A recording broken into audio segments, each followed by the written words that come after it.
Good afternoon, everyone, and thank you for joining us today. Before I get started, I'd like to thank my colleagues who were able to get here. I know that we've all been dealing, most of us have been dealing with some weather challenges, so I want to thank those who have been able to brave the storms and get here. I think Mother Nature is trying to reward us with a little bit of sunshine. I think I saw it, and I want to thank everyone for coming. And I would like to do a short roll call of mayors, and then we'll get into the remarks, and I can start over here. Mayor Pedro Segarra, Hartford, Connecticut. Mayor Ed Pulowski, Allentown, Pennsylvania. Mayor Joy Cooper, City of Hallandale Beach, Florida. Mayor Brian Waller, Piscataway, New Jersey. Mayor Harry LaWascalier, Plano, Texas. Mayor Bill Finch, Bridgeport, Connecticut. Mayor Mike Rawlings, Dallas, Texas. Mayor Kasim Reed, Atlanta, Georgia. Mayor Mick Cornett, Oklahoma City. Mayor Kim McMillan, Clarksville, Tennessee. Mayor Elizabeth Couts, Burnsville, Minnesota. Mayor Frank Gorda, City of Pembroke Pines, Florida, 90 degrees and sunny. Mayor John Mitchell, New Bedford, Massachusetts. Mayor Amalso, Frisco, Texas. Mayor Brian Burnett, Rochester Hills, Michigan. Mayor Shane Bemis, Gresham, Oregon. Mayor Mike Bodker, Johns Creek, Georgia. Paul Soglin, Madison, Wisconsin. Bill de Blasio, New York City. Greg Fisher, Louisville. Nan Whaley, Dayton. Sly James, Kansas City, Missouri. Thank you all very much. So on behalf of the conference, I'd like to start my remarks by expressing our most sincere and deep sympathies to the families and the victims, as well as the entire community of Roseburg, Oregon. Over these 2 days, we are tackling a number of critical issues. This morning we discussed both our priorities as well as our strategy to ensure that those who wish to lead our nation during the next administration fully understand that cities are the engines of our national economy and are the center of every major issue in American public life. We have all seen the reports on our metro economies, and we know that there are so many great and cultural things happening in our cities of all sizes and over all parts of our country. We know that the strength of our cities and the metro areas are helping to bring our national economy back from recession.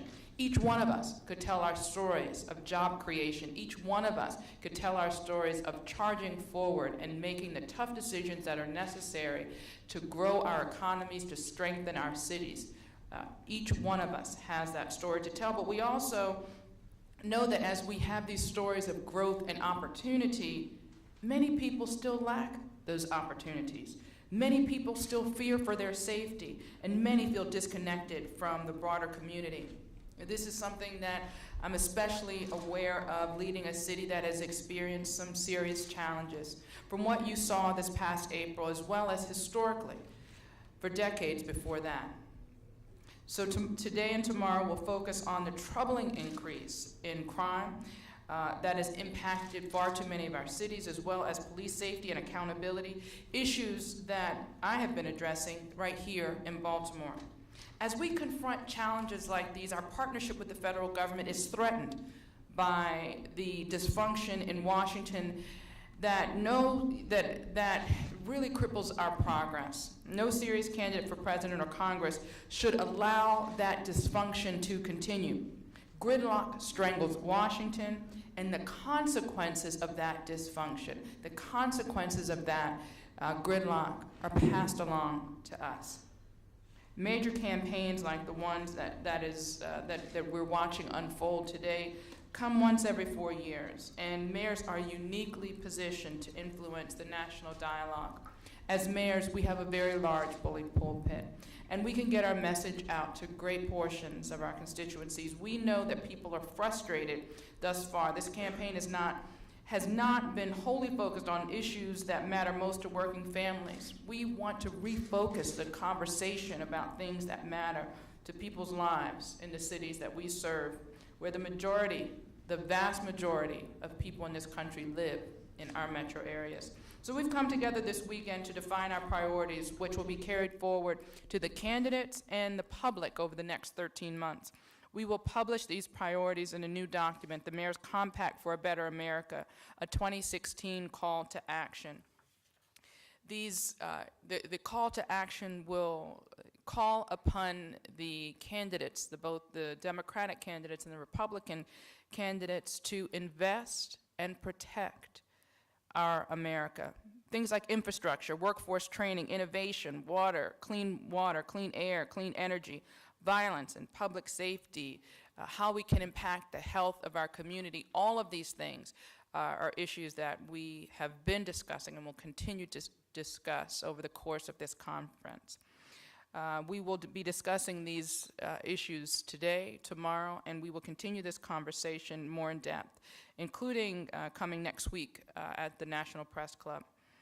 I know that there won't be total consensus on all of the issues in this document, but I know that we can find issues that Democratic mayors are willing to take to Democratic candidates, that Republican mayors are willing to take to Republican candidates, and that we all can commit to work on, regardless of who gets elected president or whatever the makeup of the next Congress will be. Because the one thing that mayors know how to do more than I think anyone else in the political sphere now is work together. We are a bipartisan group that knows how to put ideologies aside to focus on the things that matter most to our residents, because our job demands results, not debate. We believe Washington should learn something from us. Over these next 2 days, we'll be focusing on key matters before us in the current Congress, like the reauthorization of the Surface Transportation Act, which is unifying priority for this organization as we seek more local control over critical investments.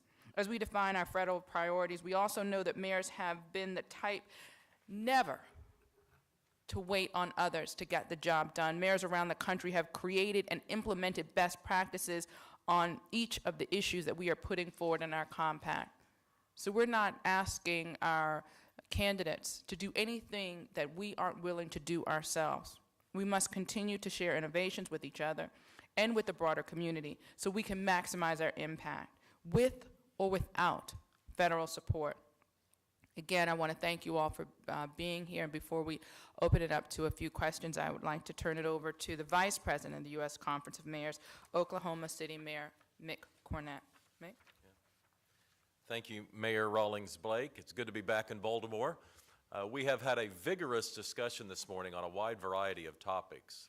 President Rawlings Blake has led us through the 10-point plan. We have almost all of us have had comments or tweaks or issues, and what I expect will ultimately come out of these efforts is a 10-point plan with a very broad consensus. We look at this as an opportunity. We don't elect presidents very often in this country, but it's clear that going forward, America's cities have needs, and we have issues, and we need these issues addressed. We are seeing growing responsibilities in our first responders and trying to deal with mental illness. We're seeing wide disparities in income levels, and how are we going to deal with this broadening gap between the wealthy and the not so wealthy? And how are we going to ensure our citizens that they have clean drinking water and smooth roads to drive on? How are we going to fund all of these things? We need a president who's willing to be a partner, who's willing to listen to us when necessary, who's willing to direct revenue directly to cities and not go through states and impede the process. So we have a loud voice. We intend to express it, and we look forward to talking to the candidates over the next few months and helping to determine who the next president of the United States is going to be. Thank you very much. I also want to acknowledge our past president, Burnsville Mayor Elizabeth Kautz. Did you want to say a few words? Thank you, Madam President. One of the things that we know as mayors is that if you want cities to thrive and America to thrive, it's about roads, jobs, and housing. And these are the things that we've been discussing. So to just drill it down to those three things, this is what we need to do to ensure that American cities and our people continue to thrive, because people do prosper in America and businesses prosper in America. Thank you. Thank you very much. I feel compelled to have who I call my cousin mayor from Dallas, Mayor Rawlings, if you want to say a few words. I'm going to pick a few mayors out, and then we'll open up for questions. Thank you, Madam President. It's fun to be here in Baltimore to see a great place and a great part of America. I think what you've heard is this: cities have created the growth in the United States. The future of the United States is critically based on that continued growth. The question is, what is the next President of the United States going to do about that? We ask all the media, we ask all the states to ask that question. Let's not dodge it. Are we going to invest and protect, or are we going to hunker down and hope this kind of goes away? It's a critical time for America. Thank you. Thank you very much, Mayor Rawlings. I'm going to ask Mayor de Blasio. Thank you so much. I want to thank Mayor Rawlings Blake and I want to thank Mayor Cornett for their leadership. You know, one of the great things about the Conference of Mayors is predicated on the notion of all for one and one for all. And you can feel it when you're at these meetings, folks from every region of the country, different sized cities, Democrats, Republicans, independents alike, but there's a lot we agree on, and we're going to use the weight of all of our cities and towns to have an impact on this national discussion. I'm very proud as a New Yorker to say one of the founders of the Conference of Mayors was our greatest mayor ever, Fiorello LaGuardia. And I think they understood back in the 1930s, in another time of great economic challenge, that mayors had a particular role to play in our national debate because we're the closest to the ground. Now, what's changed since then? Our cities are now ever more important because we are the ultimate engines of the national economy. That's much more true today than it was even 10 or 20 years ago. And I think what's important, you'll hear from all these mayors, is the fundamental investments in our infrastructure will allow us to thrive, to create opportunity, and help build the whole nation. If our cities do not get that investment, we can't move forward sufficiently as a nation. So it's very, very practical. Conference of Mayors says to Washington, D.C., to both sides of the aisle, invest so we can grow and we can create greater opportunity and greater equality of opportunity. We have not had a federal partnership that truly understands the strategic power of our cities in many years. And this is an ideal time. I think one thing that's energizing all of us, 2015, 2016 is an ideal time to change that discussion because none of the presidential candidates can afford to ignore the cities at this point, both because of what we mean politically and what we mean economically. So we are united in bringing these issues to the fore, state by state, in what's obviously going to be a very contested year and therefore a great time for a public debate. Just one other quick point I want to make in terms of all for one and one for all, and I think this is heartening to New Yorkers and everyone from the New York metropolitan area. We went through the pain of 9/11. Our first responders, over 70,000 first responders who aided in the rescue and recovery at Ground Zero. Many are still suffering the health impact. Well, this organization back in June at the annual meeting in San Francisco supported our first responders and called for an extension of the Zadroga Act. Mayors from all over the country, didn't matter where they were, they felt the responsibility to our first responders, and it's time for our Congress to feel that same level of responsibility. Thank you very much.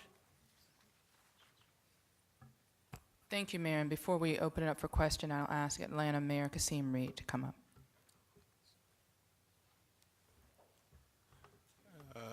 Good afternoon. When you look at the leading defense experts, certainly the chair of the Joint Chiefs of Staff, he recently said something that was very simple. And he said that the largest threat, the most significant threat to the safety and security of the United States is the country's financial health. And I think that that goes directly to cities.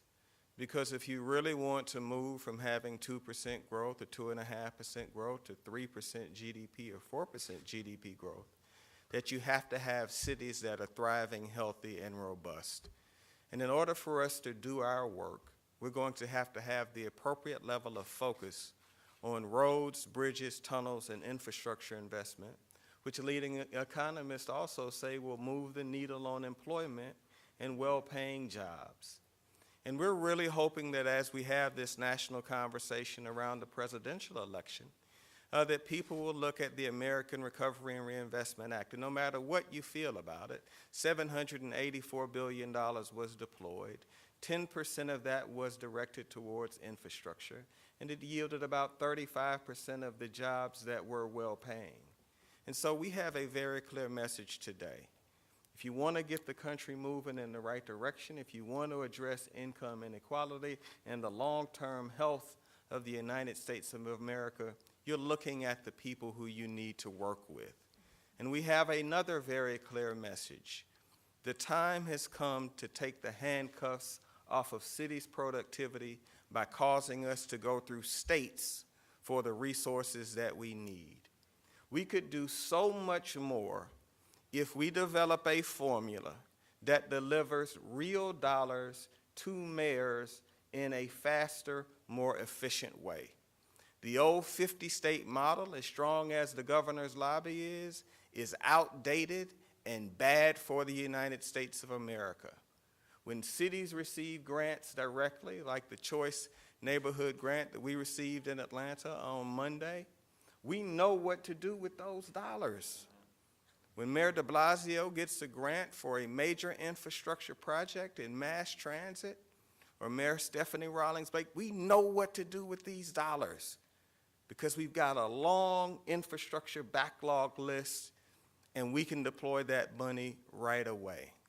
So these are the things that we are talking about.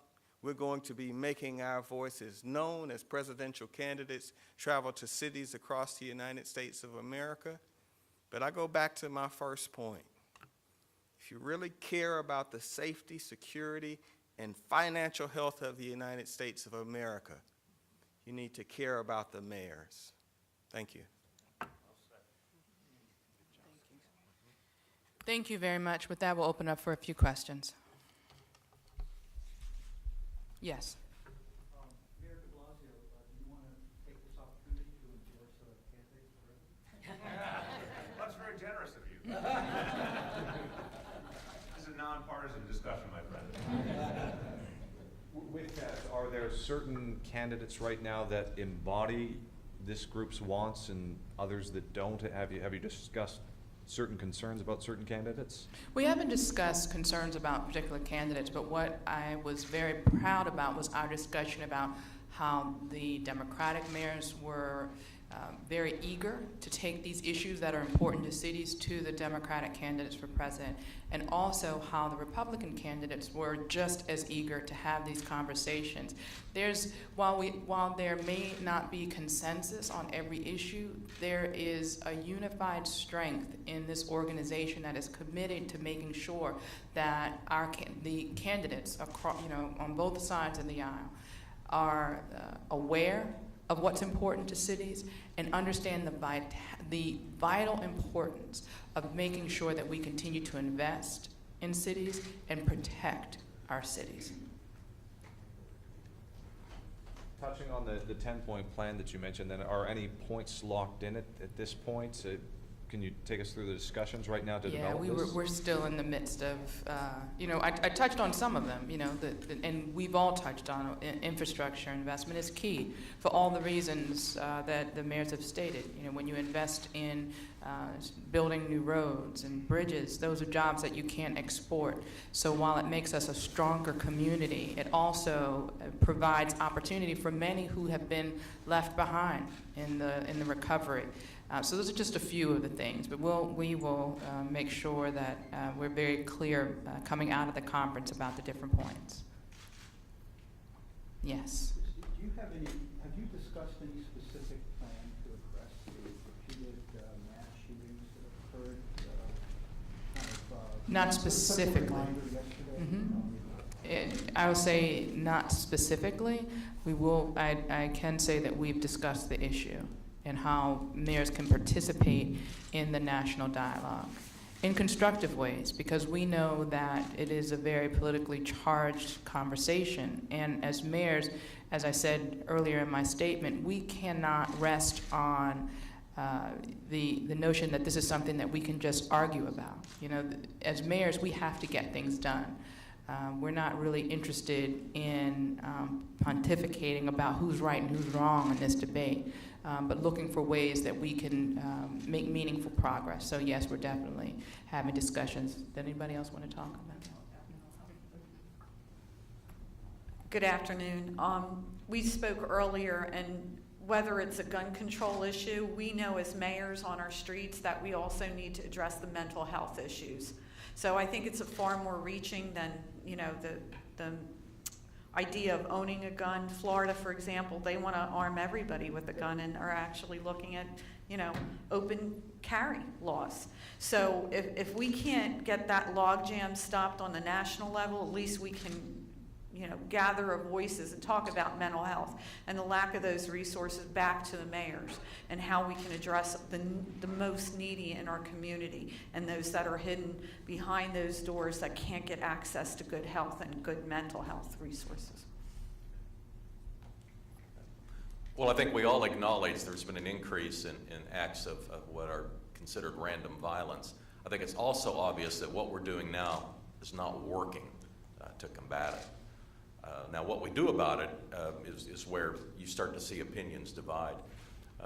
But I think we found agreement this morning in the areas of the underfunding mental health.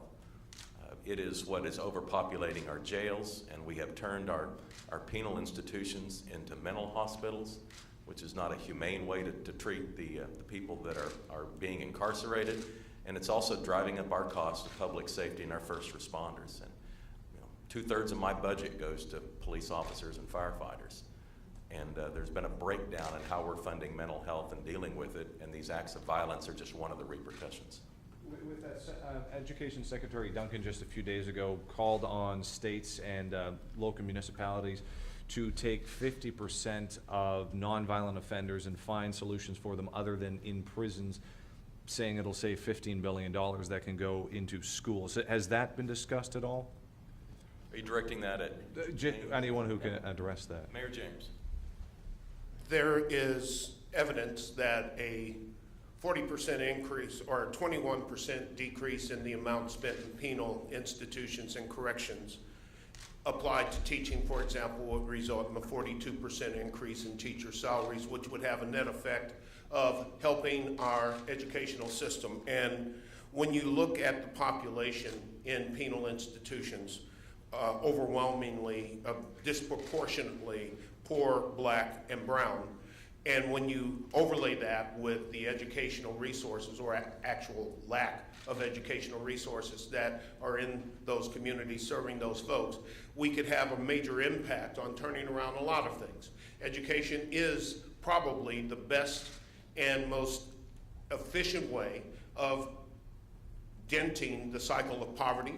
And the cycle of poverty is directly related to the cycle of crime and all sorts of other issues. So I agree with Secretary Duncan, who was in Kansas City talking about an issue very close to our hearts, which is early childhood education for 4-year-olds. We need to start making investments in the things that matter. And our children matter. They may not be 100% of the population, but they're certainly 100% of the future. And if we do not make those investments today as the world becomes much more technologically inclined, then we will again pay for this down the road and down the road and down the road. So if we flip incarcerating people to educating people, we're going to have a much better return on that investment.